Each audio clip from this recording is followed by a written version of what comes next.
नमस्कार दोस्तों, देव आईटी की यूट्यूब चैनल पर आपका हार्दिक स्वागत है। निमी पैटर्न पर आधारित क्वेश्चन हल कर रहे थे।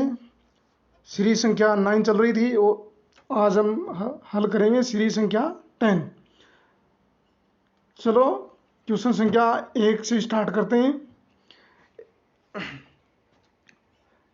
देखो क्वेश्चन संख्या 22 है, बाकी क्वेश्चन अपन 9 नंबर सीरीज में कर लिए थे। 22 नंबर क्वेश्चन में क्या दे रखा है, यदि ध्रुवीकृत इलेक्ट्रोलाइट संधारित्र विपरीत रूप से जुड़ा हुआ है तो क्या होगा। ध्रुवीकृत का मतलब है पोलैरिटी, पोलैरिटी, ठीक है। पोलैरिटी, पोलैरिटी का मतलब कि वो कैपेसिटर मतलब प्लस या माइनस सिरे हैं, उनके आधार पर पोलैरिटी बताई गई है, ठीक है। तो इसमें क्या पूछा है, यदि ध्रुवीकृत इलेक्ट्रोलाइट संधारित्र में विपरीत रूप से जुड़ा हो, कि ये कैपेसिटर अगर विपरीत जोड़ दिया जाए कि प्लस को माइनस से और माइनस को प्लस से जोड़ दिया जाए तो क्या होगा, ये पूछा है अपने को। तो ऑप्शन संख्या 1 में दे रखा है संधारित्र पर कोई प्रभाव नहीं पड़ेगा। देखो विपरीत जोड़ेंगे तो प्रभाव अवश्य पड़ेगा। बी ऑप्शन में दे रखा है अत्यधिक गर्मी के कारण विस्फोट होगा। सी ऑप्शन में दे रखा है परिपथ में धारा कम हो जाती है। और डी ऑप्शन में दे रखा है संधारिता का मान बढ़ाया जाएगा। देखो विपरीत पोलैरिटी के हिसाब से इसको जोड़ेंगे तो गर्मी, अत्यधिक हीट उत्पन्न होगी कैपेसिटर के अंदर। हीट ज़्यादा होगी तो कैपेसिटर है वो विस्फोट भी हो सकता है, ठीक है। तो अपना सही इस प्रश्न का करेक्ट आंसर रहेगा वो बी रहेगा, ठीक है। चलो अगला क्वेश्चन। अगला क्वेश्चन है पैराचुंबकीय पदार्थ कौन सा है। पैराचुंबकीय पदार्थ पूछा गया है और पैराचुंबकीय पदार्थ डायामैग्नेटिक पदार्थ बोलते हैं, जिसमें चुंबकशीलता की मात्रा न के बराबर होती है, एकदम से न के बराबर होती है। वो होता है, कौन सा होता है, जैसे इसने ऑप्शन दे रखा है लकड़ी, निकल, प्लेटिनम और डी ऑप्शन में मैग्नीज। तो इस प्रश्न के अंदर सही करेक्ट आंसर रहेगा वो ए ऑप्शन करेक्ट रहेगा। जो लकड़ी होती है वो एक डायामैग्नेटिक पदार्थ होता है, पैराविद्युतिक चुंबकीय पदार्थ होता है, ठीक है। चलो अगला क्वेश्चन। तो इस क्वेश्चन का आंसर होगा लकड़ी। 24 नंबर क्वेश्चन है फ्लक्स घनत्व की एसआई इकाई क्या है। इसने एसआई इकाई पूछी है, तो इसकी एसआई इकाई इसने ऑप्शन दे रखा है टेस्ला, वेबर, वेबर प्रति मीटर, एम्पियर टर्न, ठीक है। तो इसकी एसआई इकाई क्या होती है, टेस्ला।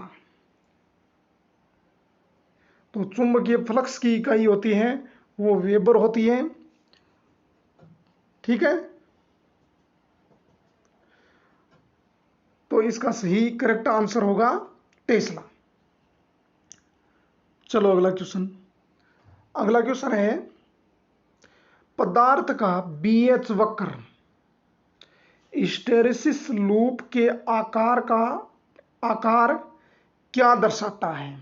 तो ऑप्शन ए में दे रखा है पदार्थ का रिलेक्टेंस, बी ऑप्शन में दे रखा है पदार्थ की क्षेत्र तीव्रता, और सी ऑप्शन में दे रखा है पदार्थ की चुंबकीय विशेषताएं, और डी ऑप्शन में दे रखा है चुंबकीय सामग्री की शक्ति खींचना। देखो बीएच वक्र है वो पदार्थ, जो जितने भी चुंबकीय पदार्थ हैं उनकी विशेषताओं पर निर्धारण होता है, जो उनकी विशेषताएं होती हैं उन पर निर्धारण होता है। तो इसका सही पद आंसर होगा वो करेक्ट आंसर सी ऑप्शन इसका सही रहेगा, पदार्थ की चुंबकीय विशेषताओं पर होता है, ठीक है। चलो अगला क्वेश्चन। अगला क्वेश्चन है परमिएबिलिटी के परिवर्तित होने का क्या कारण है। परमिएबिलिटी होती है उसके परिवर्तित होने का कारण पूछा है। विशिष्ट चालकता होती है, जिस प्रकार विशिष्ट प्रतिरोध होता है उसमें विशिष्ट चालकता होती है, ठीक है ना। विशिष्ट चालकता होती है, विशिष्ट प्रतिरोध का विलोम होता है, वो विशिष्ट चालकता होती है। इसी प्रकार चुंबकीय परिपथ के अंदर क्या होता है, रिलेक्टेंस होता है और विशिष्ट परमियंस होता है, ठीक है। तो उसको परमिएबिलिटी बोला जाता है। तो उसका ऑप्शन में दे रखा है लंबाई, फ्लक्स घनत्व, क्षेत्र तीव्रता और चुंबकीय वाहक बल। तो परमिएबिलिटी परिवर्तित होने का कारण क्या होता है कि फ्लक्स घनत्व का मान है, उसके कारण परमिएबिलिटी में क्या होता है, परिवर्तन आते हैं फ्लक्स घनत्व के कारण, ठीक है। तो इसका सही करेक्ट आंसर होगा बी। चलो अगला क्वेश्चन है किस प्रकार का संधारित्र अंतरिक्ष इलेक्ट्रॉनिक्स मतलब स्पेस इलेक्ट्रॉनिक्स के लिए उपयोग किया जाता है।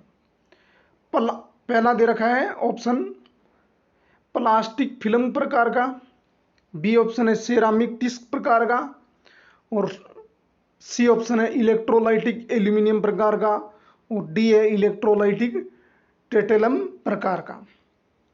तो इस प्रश्न का सही करेक्ट आंसर होगा वो डी होगा, क्योंकि इलेक्ट्रोलाइटिक टेटेलम प्रकार का जो कैपेसिटर होता है, संधारित्र को कैपेसिटर बोला जाता है इंग्लिश में, होता है वो स्पेस के मतलब स्पेस युक्त इलेक्ट्रॉनिक्स कैपेसिटर होता है, ठीक है। तो इस क्वेश्चन का सही आंसर रहेगा डी। चलो अगला क्वेश्चन है इलेक्ट्रोलाइटिक संधारित्र का प्रभाव क्या होता है अगर खुला परिपथ दोष हो। कि अगर खुला परिपथ है तो आगे उसके आगे अगर जैसे कोई परिपथ है, ये अगर खुला है तो यहाँ कोई कैपेसिटर जुड़ा हुआ है, तो ये कैपेसिटर क्या होगा, उसमें करंट फ्लो ही नहीं होगा, कार्य ही नहीं करेगा ये। अगर सर्किट पूर्ण होता तो फिर ये काम करता, ठीक है। तो ए ऑप्शन में है यह कार्य नहीं करेगा, बी ऑप्शन में यह एक बार में फट जाएगा, सी ऑप्शन है ये लीक हो जाएगा, डी ऑप्शन है ये सामान्य रूप से कार्य करेगा। तो इसका सही करेक्ट आंसर होगा ए ऑप्शन करेक्ट होगा, ठीक है। ए ऑप्शन है वो इसका सही होगा। चलो अगला क्वेश्चन है यदि संधारित्र में प्लेटों की दूरी कम हो जाती है तो धारिता के मान में क्या परिवर्तन होगा। तो प्रश्न अपने को पूछा गया कि प्लेटों के जो बीच की दूरी है, जैसे ये कैपेसिटर होता है, ये दो प्लेटें लगी हुई हैं इसके बीच में, और इनकी बीच की दूरी है, ये अगर दूरी कम होगी, ये कह रहा है कि ये दूरी कम करेंगे तो उसमें कैपेसिटेंस का मान है वो बढ़ता जाएगा। अगर इनकी दूरी को ज़्यादा करेंगे, दूरी ज़्यादा होगी तो मान क्या हो जाएगा, कम होगा, ठीक है। तो ये प्रश्न अपने को ये पूछ रहा है कि प्लेटों की बीच की जो दूरी है उसको कम किया है तो उसके कैपेसिटेंस के जो मान है, कैपेसिटेंस का मान में क्या परिवर्तन आएंगे, तो उसका मान क्या होगा, बढ़ना शुरू हो जाएगा, ठीक है। चलो अगला क्वेश्चन है चुंबक की कौन सी विशेषता दर्शाई गई है। ये एक आकृति दिखाई गई है अपने को, इस आकृति में क्या विशेषता बता रहा है, ये एक छड़ चुंबक को लटकाया गया है और ये विशेषता बता रहा है, किस प्रकार की विशेषता बता रहा है कि एक तरफ इसके नॉर्थ लिखा हुआ है, एक तरफ साउथ लिखा हुआ है। ठीक है, तो ऑप्शन ए में दे रखा है दिशीय विशेषता, बी में दे रखा है प्रेरण विशेषता, और सी में दे रखा है स्नप्त विशेषता, और डी में दे रखा है ध्रुव मौजूद विशेषता। ठीक है, तो इसमें अपने को क्या सही करेक्ट आंसर क्या रहेगा, वो रहेगा दिशीय विशेषता, कि ये एक छड़ चुंबक को लटकाया गया है, तो छड़ चुंबक लटकाने पर ये अपने को क्या प्रदर्शित कर रहा है, ये उत्तरी ध्रुव की और दक्षिणी ध्रुव की एक दिशा युक्त विशेषता को इंगित कर रहा है, दिशा को निर्धारित करने के लिए बताया गया। तो 31 क्वेश्चन आज अपन हल कर लिए हैं। धन्यवाद, आज इतना ही, और बाकी क्वेश्चन कल लेके आएंगे।